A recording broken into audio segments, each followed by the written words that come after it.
Hey folks, Mac T, and I'm back again.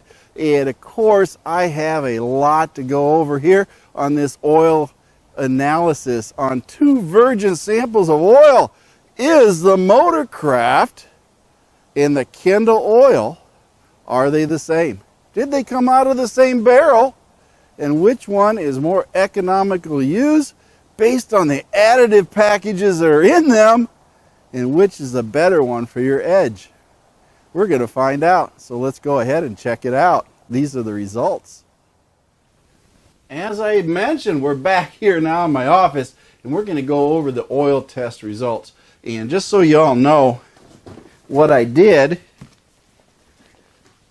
okay, was Kendall Liquid Titanium Full Synthetic 5W20 versus Motorcraft Full Synthetic 5W20.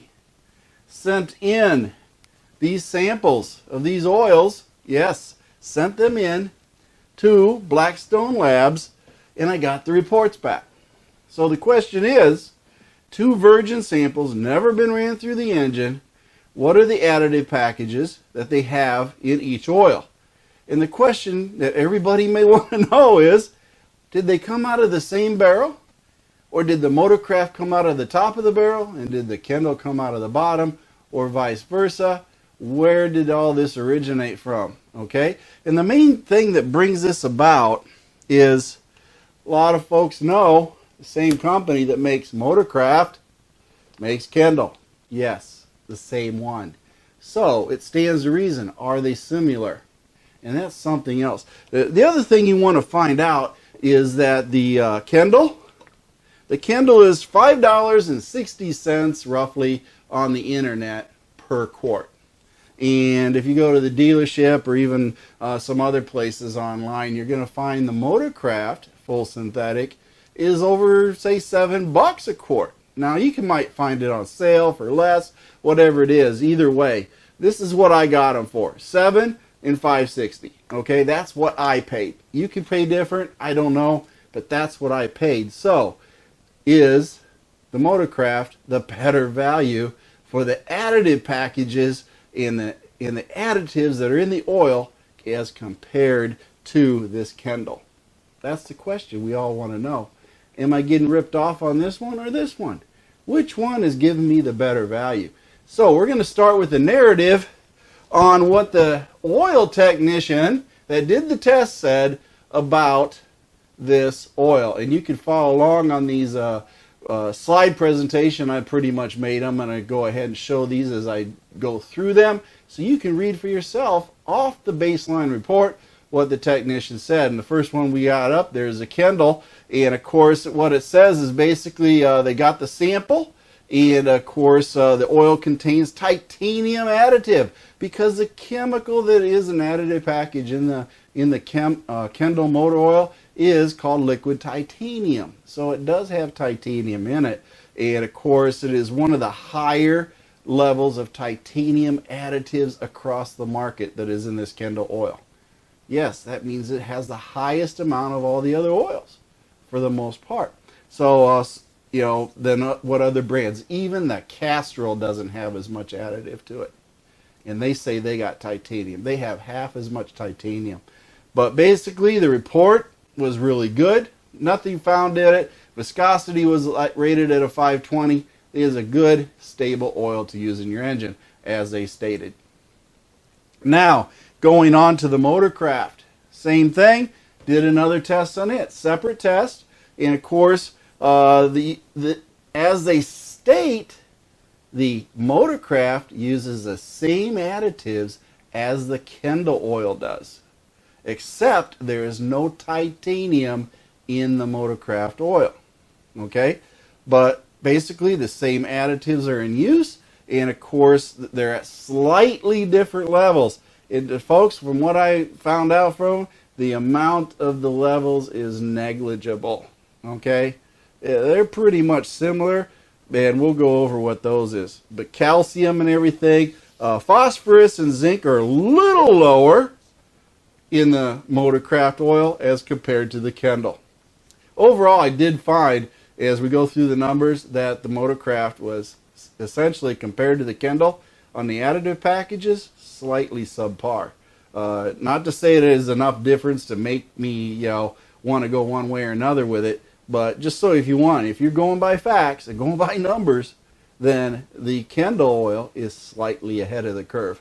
And that's basically what we're getting out of this. So, going to the next part. We did the Kendall GT1, that's a liquid titanium. We had aluminum as one, and then of course the iron was one, and then the molybdenum was at 16, the titanium was at 86, and then of course the boron was at 164, silicon was 2, and the sodium was 1, calcium was 2089, magnesium was at 10, and then phosphorus was 702, and then zinc was 804. Now, in going back over this, just so we can get a real quick view of what these additives are, I'm not well versed into it, but I will know that you are going to be having your potassiums, your sodiums, and your calciums, and your phosphorus are essentially your additives to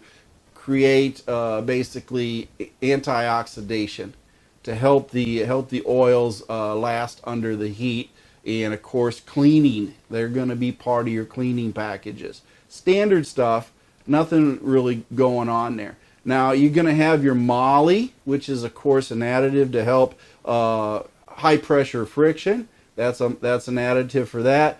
You're going to also have your titanium, which is an additive friction reducer, and also then you're going to have your zinc and magnesium additives in there too.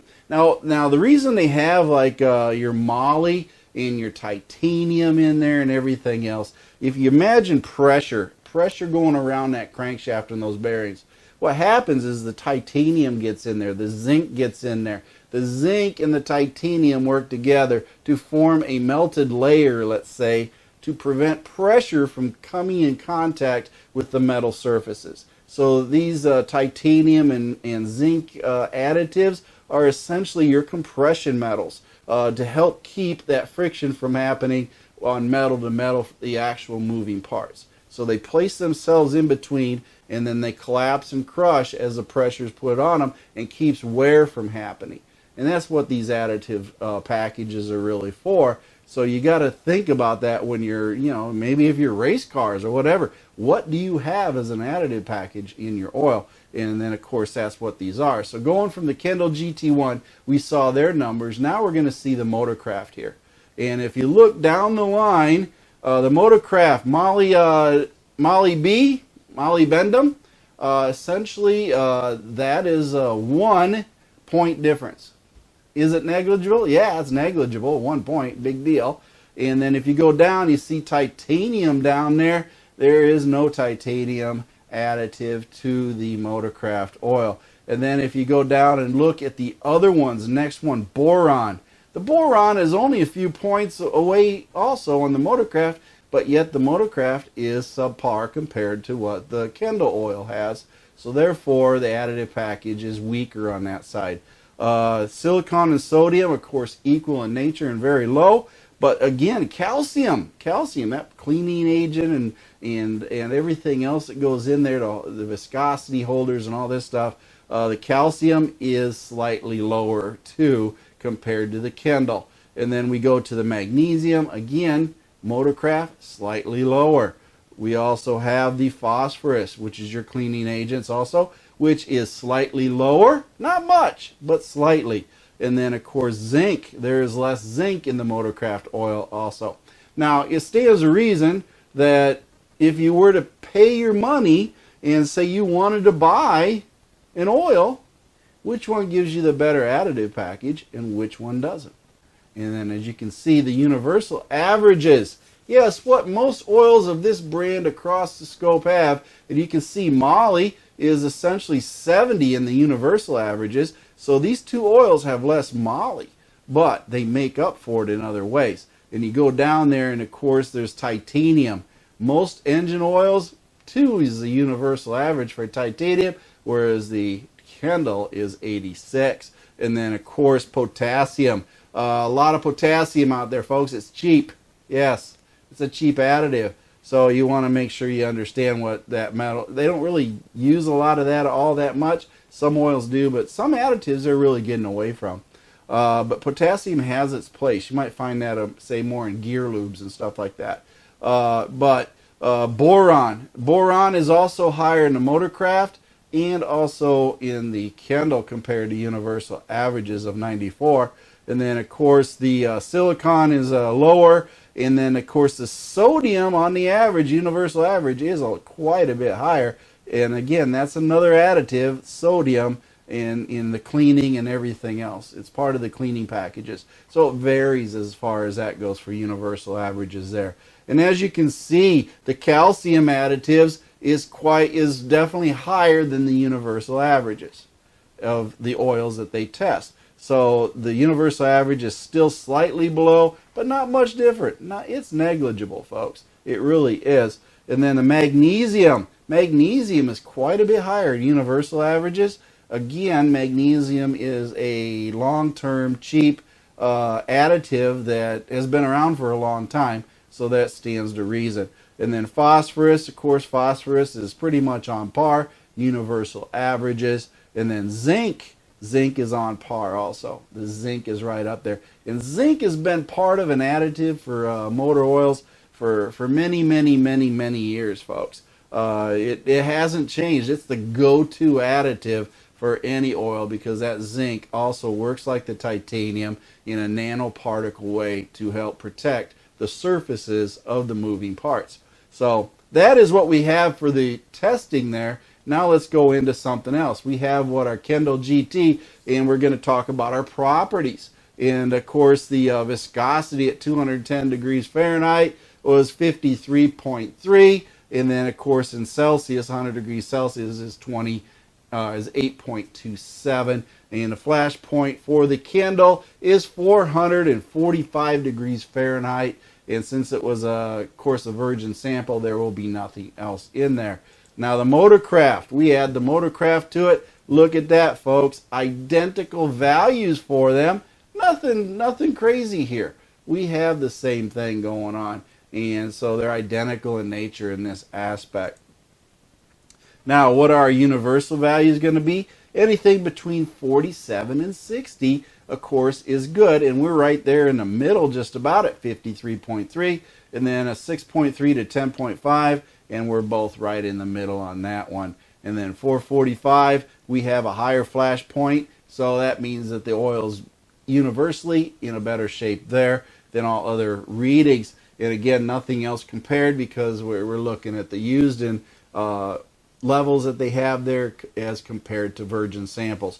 So nothing really outstandingly crazy about this, as you can see in the report. So the whole point that we have here on this oil sampling report that we got, the thing is, like I said, based on what you know now, which oil would you put in your edge? The one with the slightly better additive packages and the titanium, or the Motorcraft with the just slightly lesser additive minus the titanium? Both meet specs, both made by the same company. One's cheaper. Now, quite frankly, if I had a choice, and if I could get Kendall with titanium over Motorcraft, I would go with the Kendall. The Kendall's got the better additive package to it, and all tests being said, Motorcraft falls just shy. So that's my opinion on it, folks. You can, of course, tell me what you think on Facebook, and according to the actual facts that you just saw. I'm not lying here. This is the testing by the lab. So, we're going to let it sit as it is. And we all know that that testing is, of course, going to stand up to the scrutiny because it is a laboratory test and it is virgin samples on two identical oils with slightly different additive packages. I know you all wanted to see this video, and there you have it. You now know the truth. Okay, so what would I put in my car? Yes, I am going to put Kendall in my car. and that will be my next test, and we will, at the end of that, Kendall, have some results on what it does for long durability for 10,000 miles, and then I will throw some Motorcraft in there, and we'll do another comparison of Kendall and Motorcraft after they've been ran 10,000 miles, see which one holds up better and which one does better. All things being the same, it'll be the same filter. So that is all I have, folks. And of course, if you want to get a hold of me, join MACTFORDEDGE on Facebook, because that's where I'm at and that's where you're going to get a hold of me. And also join up and subscribe and like and everything on YouTube. But keep in mind, if you're on here watching YouTube, you're going to have to join MACTFORDEDGE to get a hold of me and ask me questions on that. And of course, remember, all our rules, of course, are designed on kindergarten format. That means we share, we're nice, and we are polite to everybody. And that's the way we like it. And of course, my feet hit the ground today, and I'm having a great day. And I want you all to have a great day, too. And when you've got the band of one, they're going to play some great music for you all to listen to. And last but not least, Mercy Girl's got a couple one-liners for you that she's going to toss at you. And maybe I just got some random driving around video footage for you to look at. Who knows what I find. We'll see what's on the cutting room floor. Thank you for watching MacT's videos, and remember to like and subscribe. This is a Mercy Girl production.